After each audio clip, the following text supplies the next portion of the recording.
Okay, so we're going to start from a point where you have created some animation. So we've got a character walk cycle here. So if you just scrub through, we've got a character walk. We've got a background. So we're using the walk cycle we've done. We've got a simple walk nested inside a movie clip. And then we've got a motion tween, which is moving the character backwards and forwards across the screen. So we've got a fair, bit of movement and a background to use the virtual camera to then kind of direct the viewer's attention to specific parts of the scene while it plays out. So I think that's the key with using the virtual camera. You kind of set up the scene, probably from a kind of a long shot or a wide shot, and then you can use the virtual camera to focus in on parts of the scene, as you would, with a live action kind of setup. So first of all, the virtual camera itself. So if we go over to the toolbar over here, you see we've got the virtual camera icon here, or the camera, if you want to call it that. If I click on the camera icon, you'll see the properties appear for the camera itself. We've got zoom, so I can control the camera actually from the properties panel here, so I can make it zoom in or out. Now you'll see that if I zoom in, obviously you don't want to zoom in so far that you can see the edges of the background, so that's your kind of limit of your zoom out, should I say. If you want to zoom in, you increase the magnification. So that's a kind of straightforward way of controlling it from the properties panel. I think the more intuitive way I'll show you in a minute, which is using the user interface overlay here. But you've got that, you've got your zoom. You can also adjust the XY coordinates here, X horizontal, Y vertical. Again, it's not as intuitive as using the overlay, but it's worth just showing you those because they're there if you want to use them. Rotate as well, so 360 degrees. We've also got camera color effects, so we can tint the lens if we want to. Okay, you see, so I've chosen a green here. So it can be useful for certain scenarios. If you want to maybe, I don't know, for example, like a flashback sequence and you wanted to tint it with a kind of sepia colour, then obviously that would be useful. We've selected the camera tool, and that's automatically created a camera layer here, which you can see at the top of the layer panel. So like I said, I mentioned the user interface UI overlay, the camera overlay. You've got the zoom here and you've got the rotate here. So if you look at the zoom first of all, so if I select zoom, very simply I can move the slider. Okay. Now you see the line here indicates the starting point. So if we go to the left of that line, you'll see that we're zooming out, and to the right we're zooming in. So you can zoom, you can also pan. Now mimicking the way a camera tilt up and down works, if I tilt the camera, if I drag upwards, then you'll see that the scene moves downwards. Okay, so the camera's tilting upwards, it's tilting up, and the scene's moving down. Obviously vice versa. Tilt the camera down, and the scene moves up. So you can use a combination of zoom and tilt and pan to so we can pan left and right as well. So if I drag to the left, the scene moves to the left. Drag to the right, the scene moves to the right. So a combination of zoom, pan, and tilt to get to the shot that you want. We've got rotate. So if I select rotate here, and then I can by using the slider, and then can then rotate around 360 degrees. So again, in terms of camera use, you can create a kind of Dutch tilt. Okay, so I'm going to have a look at actually using the camera tool now to film the scene in a more dynamic way, using different types of shots initially.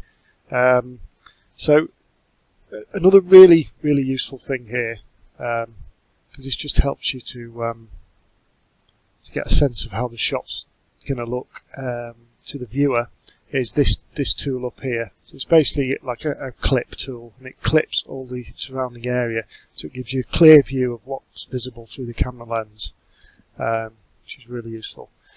So our first shot, so we're just going to look at cutting from one shot to another. So if you remember on the storyboard, we've talked about different types of shots, close-ups, medium shots. So we're going to start off with a sorry, let me just get the camera up again.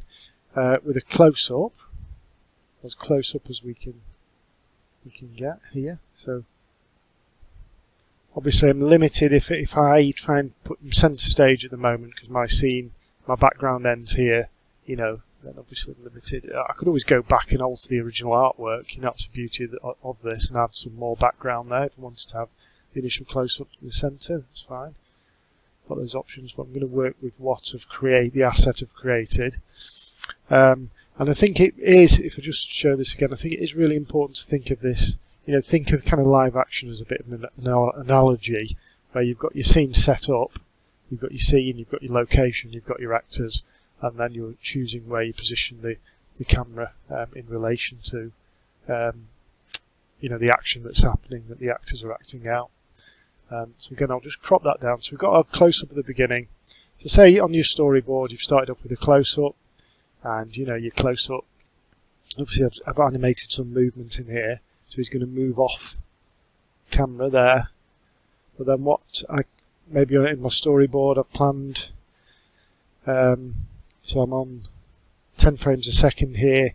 Maybe on the storyboard I've planned after about 3 seconds. We're going to switch to another shot, so I can put in a keyframe at frame.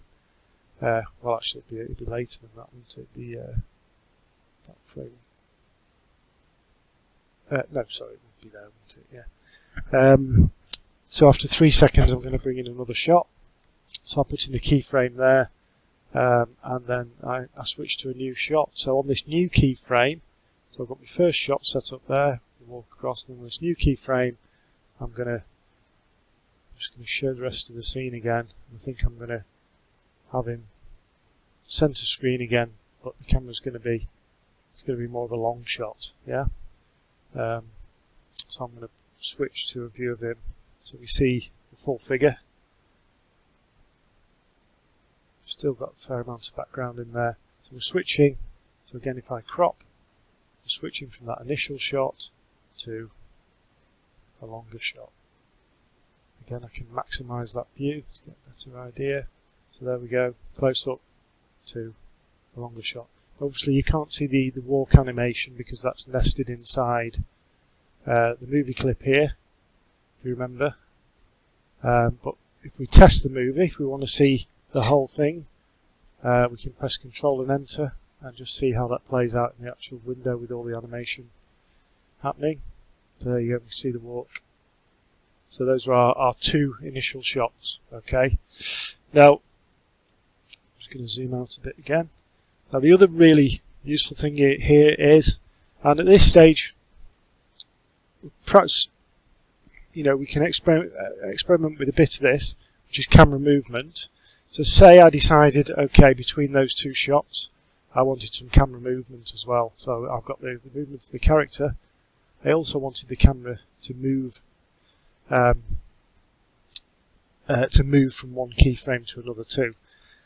So again, just like I've used a motion tween to move the character, I can use a classic tween to move the camera. So all I need to do between those 2 keyframes I've set up, if I right click and select Create Classic Tween, that has now tweened camera movement, you see, between those 2 shots. So we've got it makes it more dynamic, yeah.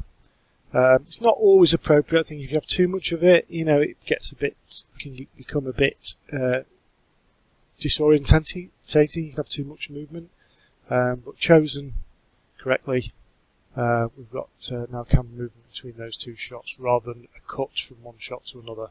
So again, if I test that, we can see how that plays out. So you can see it's just a slightly different, more dynamic way of using the camera. Okay, so I might decide, for example, I want the camera to pan and to a degree and follow the character and pan from left to right, following the character as, for example, the character walks from left to right across the screen. So to do that again, I can use keyframes. So F6, the start of the pan, and then moving the needle to the end of the character's walk where I want the pan to end.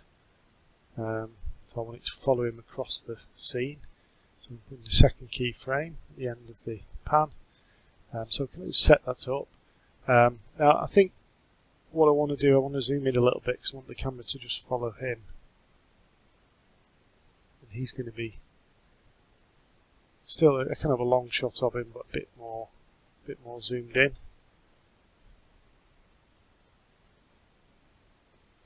Okay, so that's the start of the pan, and then if we move to the second keyframe, again I can zoom in a bit there.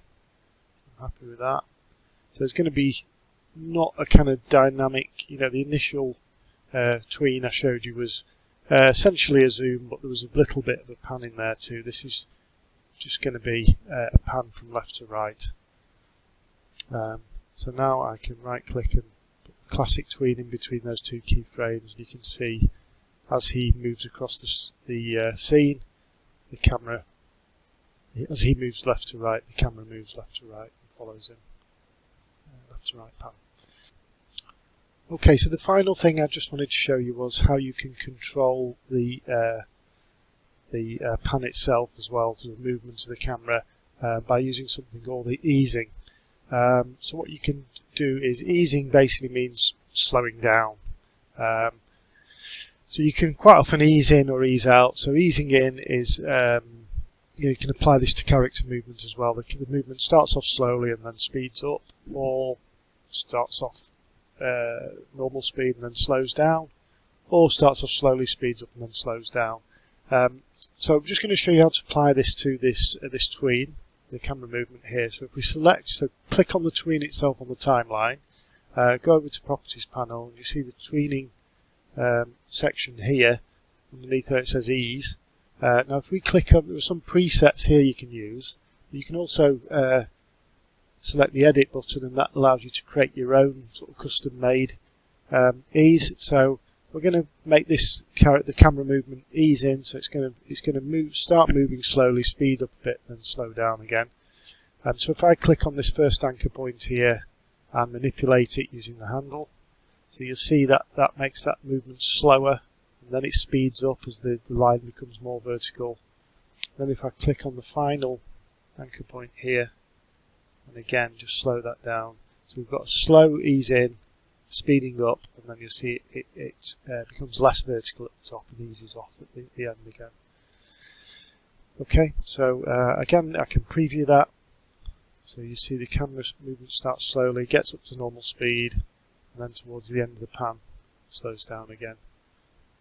Okay, and again, so I can apply that once I'm happy with it, and again you can control Enter to test and see all the warp cycle as well at the same time.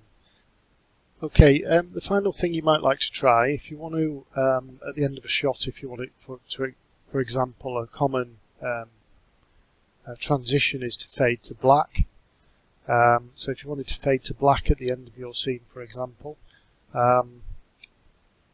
again, so we've got the end of the scene here. So if I wanted to, we've got a keyframe at the end of the scene here. So if I wanted to fade to black by the time we get to this keyframe, ready to transition into the next scene, I can click on this keyframe, and then clicking on the scene to make sure I'm activating the camera properties. So using the camera cursor there to click on the scene, activate the camera properties. I could select tint, and on this final keyframe here, I can select a colour. So I'm going to go for black, and I can just turn that tint up to 100. Okay, and then if I just scrub back across the tween here, you'll see that the scene slowly fades to black. Okay, so if I wanted to limit that fade, and make it a bit shorter, I can always put in additional keyframes. So if I press another F6 here, and then set that to, so again clicking on the camera layer here, the overlay, and just setting the tint to, turning off the tint should I say, and you'll see it'll then fade from that point to black, which is probably better because the black fade was a bit too long before.